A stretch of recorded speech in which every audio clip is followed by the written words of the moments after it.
नमस्कार दोस्तों, मैं राजीव आप सभी का स्वागत करता हूं आपके अपने यूट्यूब चैनल जीके महाकुं में। दोस्तों, library science objective question answer की जो सीरीज है 30 मिनट की, इसमें हम लोग इम्पोर्टेंट 30 मिनट की सीरीज में जो भी इम्पोर्टेंट प्रश्न होंगे और उससे रिलेटिव एडिशनल इंफॉर्मेशन होगी, उसे देने की पूरी कोशिश मैं करूंगा। तो शुरू से लेकर लास्ट तक देखिएगा, आपको ये किसी भी एग्जाम के लिए बहुत ही इम्पोर्टेंट क्वेश्चन रहेंगे। और इसके पहले के प्रश्नों को आपने नहीं देखा है तो उसे जाके देख लीजिए। 1866 प्रश्न हमारे कंप्लीट हो चुके हैं। आज हम उसके आगे के प्रश्नों को देखेंगे 30 मिनट के अंदर जो भी बन पाएगा। तो पसंद है तो लाइक सब्सक्राइब जरूर कीजिएगा, दोस्तों के साथ शेयर कीजिएगा। तो चलिए स्टार्ट करते हैं आज के इम्पोर्टेंट क्वेश्चंस को।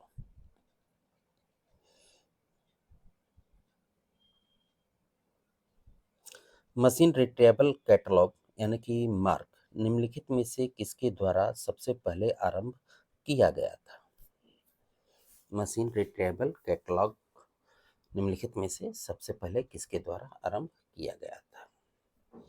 तो right answer option B, Library of Congress. Mark का पूरा नाम आपने समझ ही लिया, मशीन रिट्रीवेबल कैटलॉग है। और यह जो है पुस्तकों की सूची को पढ़ने का एक डिजिटल स्वरूप है। 1960 के दशक में एक अमेरिकी साइंटिस्ट जिसका नाम था एच.डी.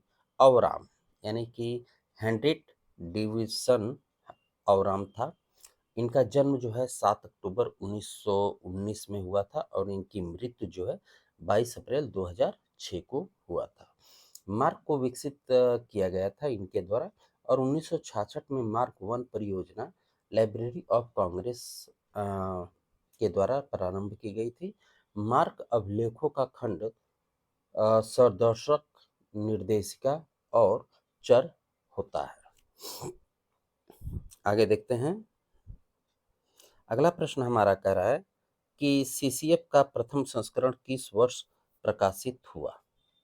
सीसीएफ यानी कि कॉमन कम्युनिकेशन फॉर्मेट।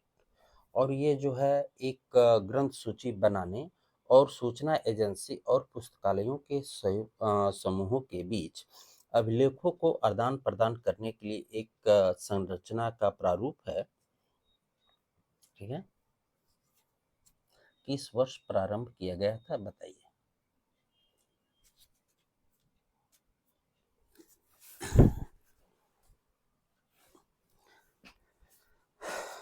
तो इसका राइट आंसर ऑप्शन सी 1984 है। और 1984 में जो है उससे पहले टोरमीना टोरमीना में जो है एक अंतर्राष्ट्रीय संगोष्ठी होती है, सम्मेलन होता है यूनेस्को द्वारा, अप्रैल 1978 में आयोजित की जाती है। संगोष्ठी की सिफारिशों पर जो है यूनेस्को ने सीसीएफ की स्थापना पर जो है एड हाक समूह का गठन किया। सीसीएफ का पहला संस्करण 1984 में सीसीएफ बी और सीसीएफ एफ नाम के दो संस्करणों में जो है प्रकाशित किया गया था। कई देशों ने जो है ग्रंथ सूची के आदान प्रदान और निर्माण के लिए इन मानकों को जो है अपनाया था। और सीसीएफ की संरचना जो है आईएसओ 2709 है। ये शायद मैं आपको पहले भी बताया हूँ। अगला प्रश्न हमारा कह रहा है, आंसर तो आपने देख ही लिया। मार्क टैग 250 है। मार्क टैग जो है 250 किसके लिए है? तो ये संस्करण क्षेत्र के लिए है, एडिशन एरिया के लिए, ऑप्शन बी। तो मार्क के बारे में कुछ इंपॉर्टेंट टैग्स जो है मैंने आपको पहले ही बता ही दिया है। अगला प्रश्न है, मार्क 21 का टैग 250 किससे संबंधित है? 250 जो है किससे संबंधित है?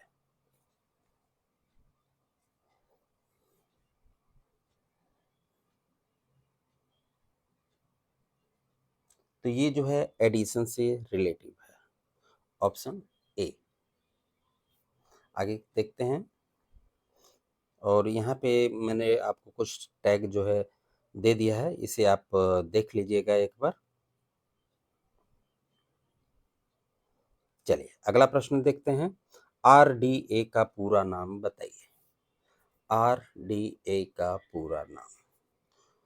तो आरडीए का पूरा नाम रिसोर्स डिस्क्रिप्शन एंड एक्सेस, यह जो है वर्णनात्मक कैटलॉगिंग के लिए एक मानक है जिसे जून 2000 में जारी किया गया था। यह ग्रंथ सूची डाटा तैयार करने पर निर्देश और दिशा निर्देश प्रदान करता है। ग्रंथालयों और अभिलेखागार जैसे पुस्तकालयों और अन्य सांस्कृतिक संगठनों का उपयोग करने के लिए किया जाता है। कैट आरडीए जो है एंग्लो अमेरिकन कैटलॉगिंग रूल्स दूसरा संस्करण का उत्तराधिकारी है।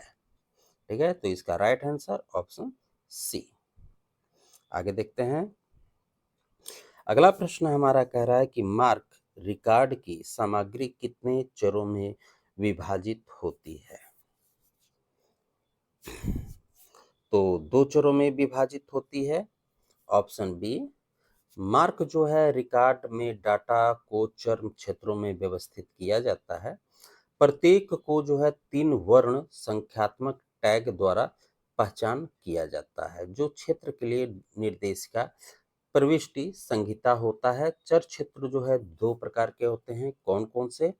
एक होता है वेरिएबल नियंत्रण क्षेत्र, दूसरा होता है परिवर्तनशील डाटा फील्ड। वेरिएबल नियंत्रण क्षेत्र क्या होता है? तो ये फील्ड निर्देशिका में फील्ड टैग द्वारा पहचान किए जाते हैं, लेकिन उसमें न तो संकेत स्थिति होती है और न ही सब फील्ड कोड होता है। परिवर्तनशील डाटाबेस फील्ड क्या होता है, इसको समझिए आप। ये निर्देशिका में फील्ड टैग द्वारा पहचान किए जाने के अलावा चर डाटा फील्ड में प्रत्येक फील्ड की शुरुआत में 2 संकेत पद स्पष्ट जो है करते हैं और फील्ड के भीतर प्रत्येक डाटा तत्व से पहले 2 वर्ण सब फील्ड कोड होता है। तो चर आप समझ गए होंगे, 2 होते हैं, वेरिएबल और परिवर्तनशील।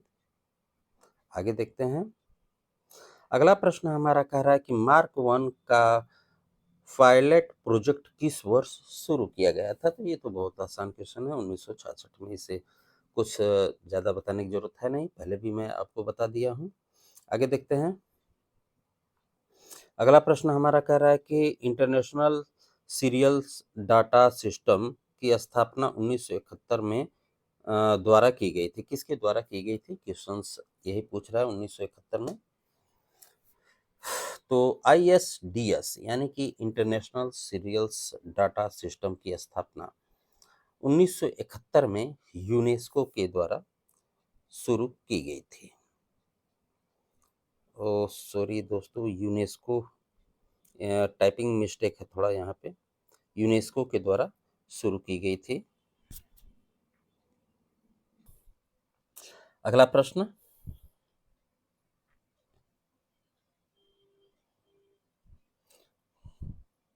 CCF ग्रंथ सूची दस्तावेज जो है किसको संदर्भित है? CCF ग्रंथ सूची दस्तावेज जो है किसको संदर्भित है?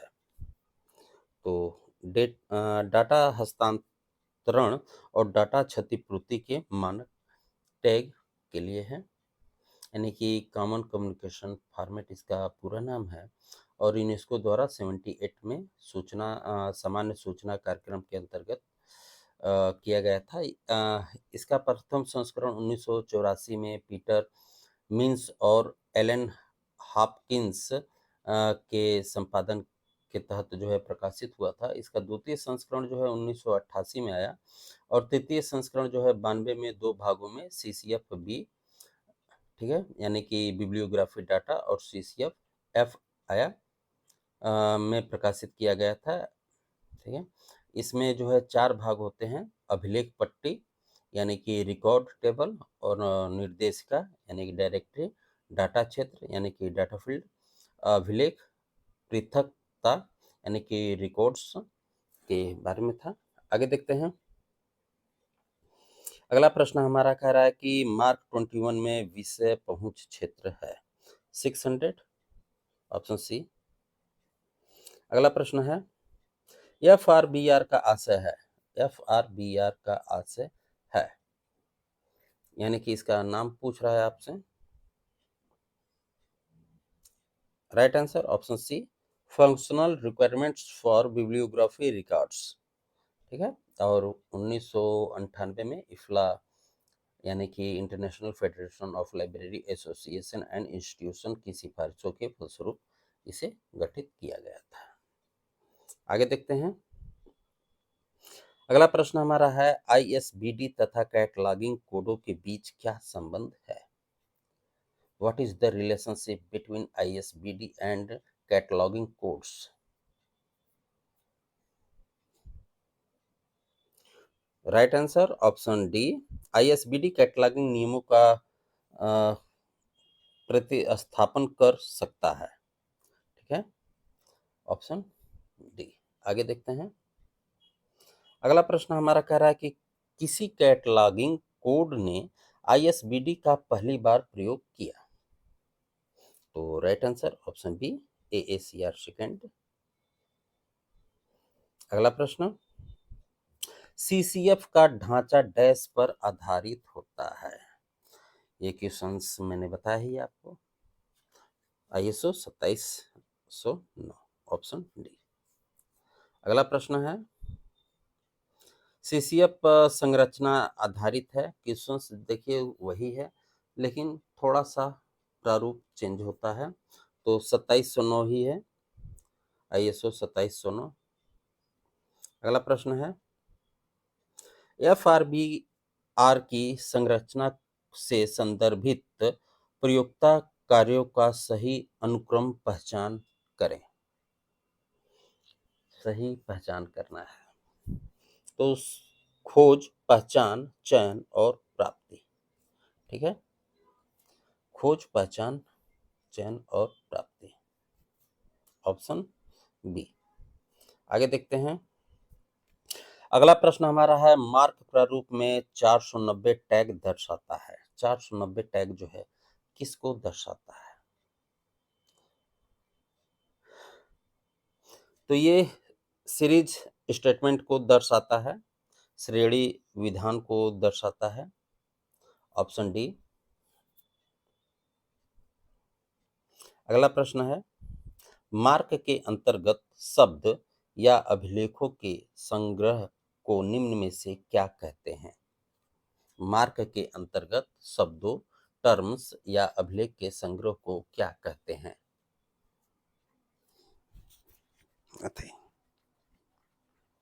तो डाटा बेस, ऑप्शन डी कहते हैं। अगला प्रश्न, मार्क 21 में विषय परिग्रहित क्षेत्र है। विषय परिग्रहित क्षेत्र है, वही 600 है। आगे देखते हैं। अगला प्रश्न, आईएसबीडी निश्चित प्रदर्शक है। आईएसबीडी जो है निश्चित प्रदर्शक है। Right answer option B, international standards for bibliography description.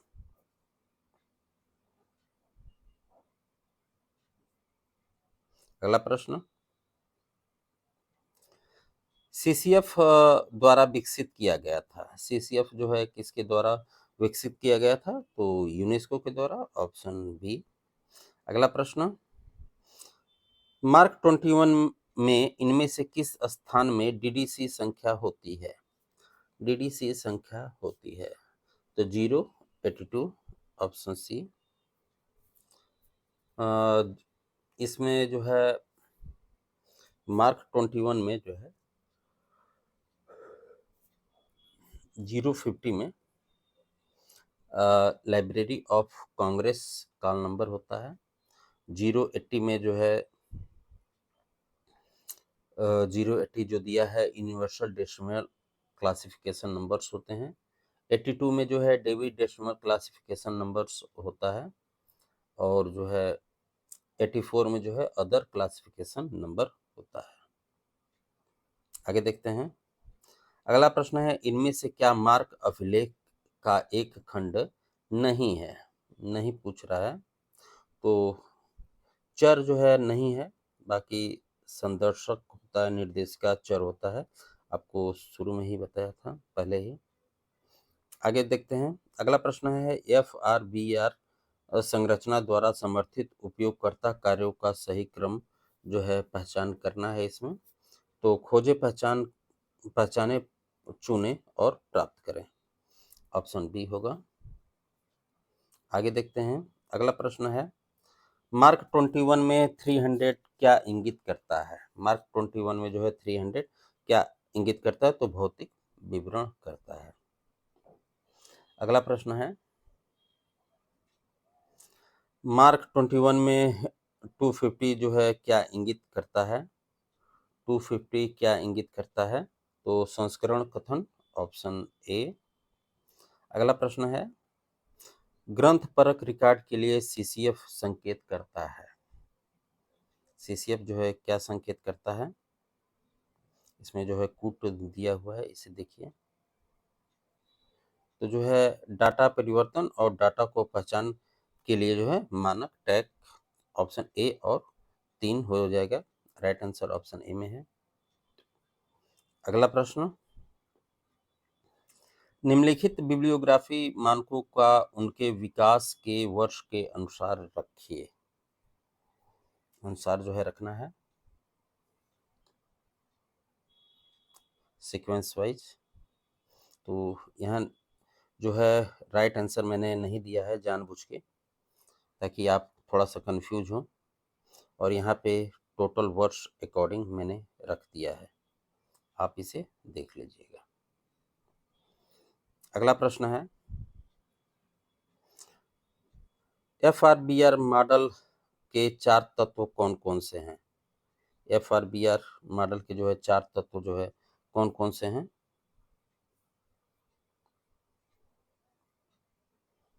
तो कार्य, अभिव्यक्ति, प्रकटीकरण और मद, ऑप्शन सी। अगला प्रश्न, अभिकथन ए कह रहा है कि ग्रंथ सूची नियम संदर्भ के बाहर जो है मार्क का उपयोग कभी भी नहीं होना चाहिए, और तर्क है कि मार्क मात्र एक कोडिंग पद्धति है, वांग्मय सूचना को जो है कंप्यूटर अभिलेख में प्रविष्टि करने हेतु। इसको समझिए थोड़ा सा आप पहले। तो इसमें जो दोनों स्टेटमेंट दिए गए हैं वो दोनों जो है राइट है, ऑप्शन ए होगा। अगला प्रश्न है, निम्नलिखित मार्क प्रारूपों को उनके उत्पत्ति वर्ष के आधार पर जो है व्यवस्थित करना है।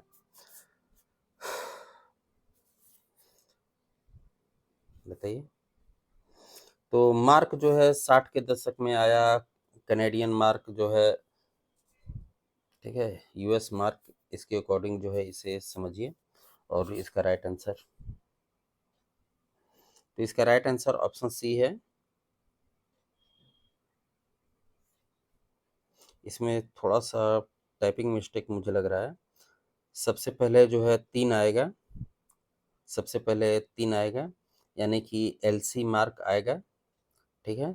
उसके बाद जो है कैनेडियन मार्क आएगा, कैनेडियन मार्क आएगा, यानी कि 1 नंबर पे है कैनेडियन, और जो है फिर यूके मार्क आएगा, यानी कि सेकंड, और फिर लास्ट में 4th आएगा। अगला प्रश्न है, MARC रिकॉर्ड में डैश निहित होते हैं, यानी कि मार्क रिकॉर्ड में निहित होते हैं क्या क्या? तो पुस्तक सामग्री का विवरण भी होता है, खोज परक शीर्षक भी होता है, संग्रह व्यवस्थित करने के लिए तत्व भी होता है, अनुक्रमणिका शब्दों की सूची नहीं होती है, ठीक है। तो 1 2 3 ऑप्शन ए में ही है राइट आंसर। अगला देखते हैं, अगला सूची जो है मिलान करना है, सूची 1 से जो है सूची 2 को जो है मिलान करना है, क्या होगा? तो DCMER जो है ये जो है पुनः प्रमाण और आंकड़ा विनिमय है, यानी कि 1 का जो है 3 हो जाएगा, और जो है मार्क जो दिया हुआ है ये कंप्यूटरकृत वांग्मय अभिलेखों की कोड करने की योजना है, ये हो जाएगा, यानी कि 3 और 4 हो जाएगा, 3 4 ऑप्शन ए में ही है। और उसके बाद आरडीए जो है ये वांग्मय जो है रिकॉर्डों के लिए नियम से रिलेटिव है और इसका 1 हो जाएगा। अगला प्रश्न देखते हैं, ये भी जो है सम्मिलित करना है। सूची 1 से जो है सूची 2 को मिलाना है। एफ आर बी आर जो है किससे रिलेटिव है? तो ये जो है एफ आर बी आर जो है इफ्ला से रिलेटिव है। 2 नंबर पॉप्सी जो है ये गणेश भट्टाचार्य जो है इनके द्वारा दिया गया था। रंगनाथन महोदय के जो है सहयोगी भी रहे हैं ये। और यूडीसी जो है पॉल आर्टलेट और हेनरी फोंटेन के द्वारा दिया गया है। WWW जो है वर्ल्ड वाइड वेब जो है इसका पूरा नाम है टिम बर्नर-ली से रिलेटिव है। तो देखिए इसमें राइट आंसर ऑप्शन बी में है। अगला प्रश्न देखते हैं। अगला प्रश्न सूची 1 से जो है सूची 2 को मिलान करना है। कह रहा है कि निम्नलिखित मार्क 21 टैग को जो है उसके क्षेत्रों के साथ जो है सम्मिलित कीजिए, यानी कि टैग 21 के अकॉर्डिंग जो है सीक्वेंस मिलाना है कि कौन सा टैग किसके लिए जो है। तो 020 जो है आईएसबीएन के लिए है। आईएसबीएन के लिए 100 जो है ये व्यक्तिगत नाम के लिए है और 260 जो है ये प्रकाशन तथा वितरण के लिए है और 440 जो है ये ग्रंथमाला कथन के लिए है। तो इसमें जो है राइट आंसर इन तीनों में तो नहीं है, डी में है। अगला है एफआरबीआर मॉडल के जो है 4 तत्व में आते हैं। क्या क्या आता है 4 तत्वों में? तो जो है कार्य, अभिव्यक्ति, प्रकटीकरण और मध्य जो है आता है, ऑप्शन बी। अगला प्रश्न है निम्नलिखित को उनके कालानुक्रमिक क्रम में जो है व्यवस्थित करना है इसे।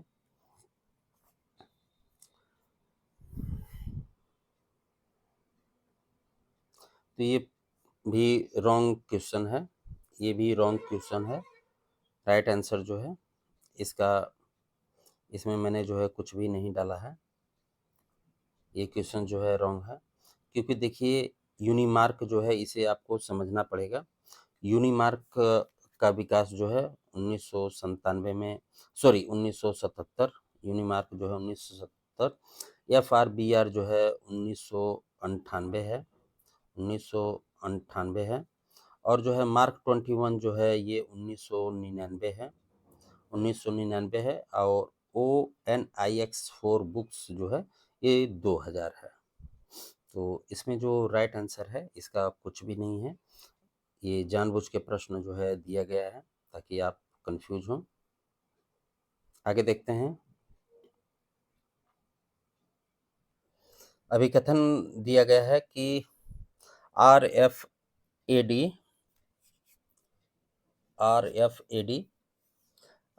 इसके उपभोक्ताओं को जो है FRBR की तुलना में कुछ संकीर्णता से परिभाषित करते हैं और तर्क है कि प्राधिकार आंकड़ों को प्रक्रियात्मक आवश्यकता से मिलने वाले समान तत्वों को लेती है और उन्हें प्राधिकार प्रसंग में विस्तारित करती है। इसमें क्या होगा? तो राइट आंसर जो है इसका यही है, ए और आर जो है दोनों सही हैं। अगला प्रश्न है निम्नलिखित में मार्क 21 तत्वों को जो है यानी सीक्वेंस के हिसाब से जो है मिलाना है कि कौन किससे रिलेटिव है मार्क 21 के अकॉर्डिंग।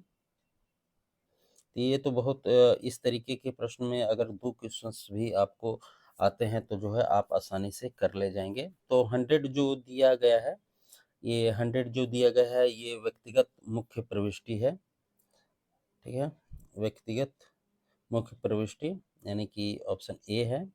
और व्यक्तिगत शीर्षक विषय शीर्षक जो है ये 600 है। ये बार बार आने वाले क्वेश्चंस हैं, ये भी आप ध्यान में रखिए। और व्यक्तिगत इतर प्रविष्टि जो है ये 700 है और जो है ग्रंथ परक शीर्षक जो है ये 245 है। तो ऑप्शन सी में है इसका राइट आंसर। अगला प्रश्न है, यहाँ पे मैंने दे दिया है, इसे आप एक बार देख लीजिएगा। क्योंकि कुछ भी क्वेश्चंस जो है आपसे पूछ लेगा। अगला प्रश्न हमारा है, ग्रंथपरक अभिलेखों की कार्य संबंधी आवश्यकताओं यानी कि FRBR RDA 2.0 संस्करण के समूह एक में तत्वों का सही क्रम में जो है पहचान करना है। तो कार्य, अभिव्यक्ति, अविभाव और मध्य जो है यही होगा, ऑप्शन सी। अगला प्रश्न है, RDA सामान्य पदार्थ अधिमान को जो है पदार्थों के वर्गों द्वारा जो है विस्थापित करता है, जिनका प्रतिनिधित्व जो है निम्न प्रकार से किया जा सकता है। किस प्रकार से जो है किया जा सकता है? तो जो है विषय सामग्री प्रकार, वाहक प्रकार और मीडिया प्रकार, और नीचे क्या है, संदर्भ प्रकार। संदर्भ प्रकार से जो है नहीं किया जाता है RDA के अकॉर्डिंग। इसमें कूट जो है ऑप्शन सी नहीं, ऑप्शन ए में सही है। ए बी और सी जो है सही है। वीडियो को रोकिएगा, आराम से पढ़िएगा, फिर आगे आप लोग बढ़िएगा, क्योंकि मुझे आपका समय भी देखना है।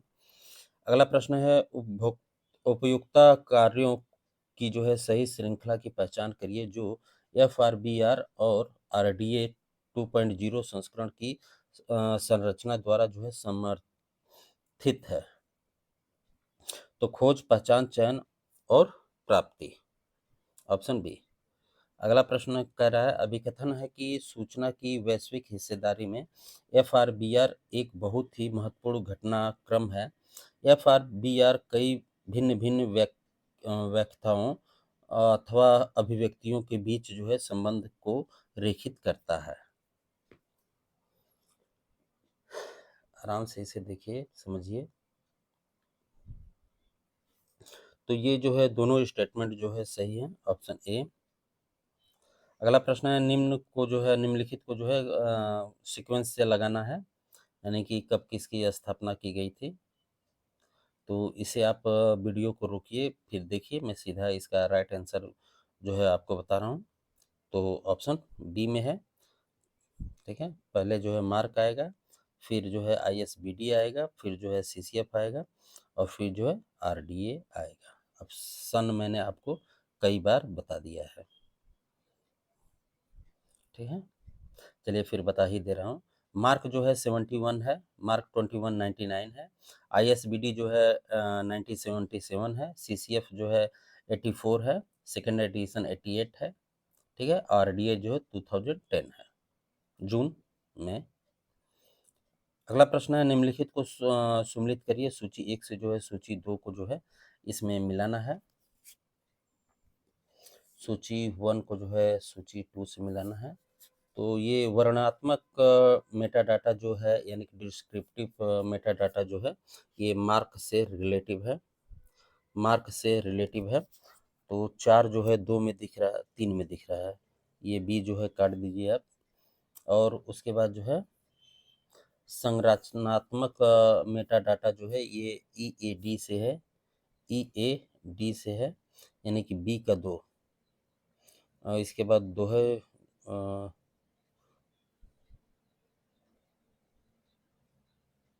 2 2 इसमें दिख रहा है।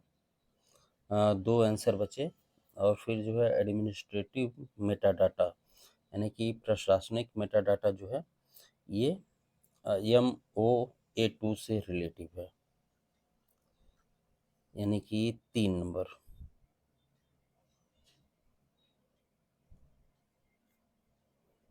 पहले 4, फिर 2 का 2, फिर सी का 1 इसमें है, ऑप्शन ए में है, ऑप्शन ए इसका राइट है। आगे देखते हैं, अगला प्रश्न हमारा कह रहा है, मार्क प्रारूप में 760 टैग इंगित करता है। क्या इंगित करता है 760? तो जो है ये मुख्य श्रृंखला प्रविष्टि इंगित करता है। अगला प्रश्न देखते हैं। अगला प्रश्न कह रहा है कि निम्नलिखित मुख्य प्रविष्टि क्षेत्रों को जो है MARC 21 में उनके संबंधित टैग संख्या के साथ जो है सम्मिलित करिए।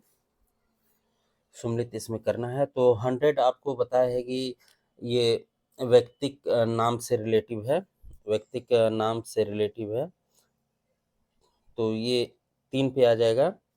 और जो है 110 जो है ये मुख्य प्रविष्टि से रिलेटिव है। 111 जो है ये मेन नाम का जो है मिलान करना है, मेन एंट्री से नाम का मिलान करना है, तो 2 हो जाएगा।